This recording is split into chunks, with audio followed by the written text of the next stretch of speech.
আজকে কি দিবস? পশ্চিমবঙ্গ দিবস, তাই তো? এবার পশ্চিমবঙ্গ দিবস কেন, কি কারণে কি পালন করা হয় সেগুলো তো জানতে হবে, তাই তো?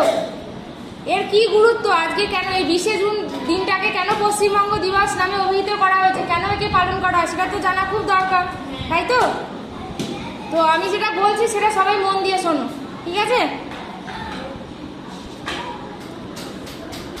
20শে জুন এবং ডক্টর শ্যামাপ্রসাদ মুখোপাধ্যায়ের ভূমিকা ভারতের স্বাধীনতা ও দেশভাগের ইতিহাসে এক অবিচ্ছেদ্য অধ্যায়।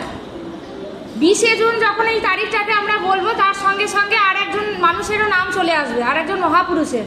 তার নাম কি? ডক্টর শ্যামাপ্রসাদ মুখোপাধ্যায়, ঠিক আছে? ডক্টর শ্যামাপ্রসাদ মুখোপাধ্যায় ইনি একজন বাঙালি ছিলেন, ঠিক আছে? মুখোপাধ্যায় এই টাইটেল থেকে বোঝা যাচ্ছে ইনি একজন বাঙালি ব্রাহ্মণ, ঠিক আছে? এবং পেশায় ইনি ছিলেন একজন ব্যারিস্টার। ব্যারিস্টার মানে কাকে বলা হয়? যারা ওকালতি করে তাদেরকে বলা হয় ব্যারিস্টার, বোঝা গেল? কোর্টে আমরা দেখি যারা কেস লড়তে যায়, যারা ওকালতি করে তাদেরকে কি বলা হয়? ব্যারিস্টার, ঠিক আছে? তো এনার পেশা ছিল ব্যারিস্টারি, এবং ইনি ছিলেন কি? ইনি ছিলেন একজন শিক্ষাবিদ, ঠিক আছে? যে জিনিসটার অভাব এখন খুব দেখা যাচ্ছে এখনকার সমাজে, ঠিক আছে? এখনকার সমাজে যে জিনিসটার অভাব আমরা প্রতিনিয়ত উপলব্ধি করতে পারছি।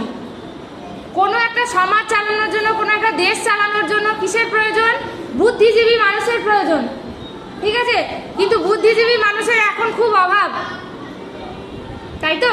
বুদ্ধিজীবী মানুষ দেখাই যায় না। শিক্ষাকে যদি প্রকৃতভাবে যদি এগিয়ে নিয়ে যেতে হয় তাহলে কি করতে হবে?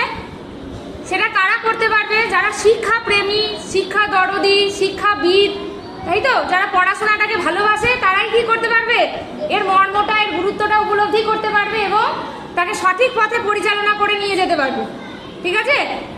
তো তখনকার দিনেও এরকম মানুষ ছিল, এবং উনি একজন ডক্টর শ্যামাপ্রসাদ মুখোপাধ্যায় শুধুমাত্র একজন শিক্ষিত ব্যক্তি ছিলেন না, উনি বিচক্ষণ ছিলেন। উনি বুঝতে পারতেন যে কি করলে কি করা যাবে, এরপরে কি করা যাবে, এরপরে কিভাবে কি করতে হবে, এসব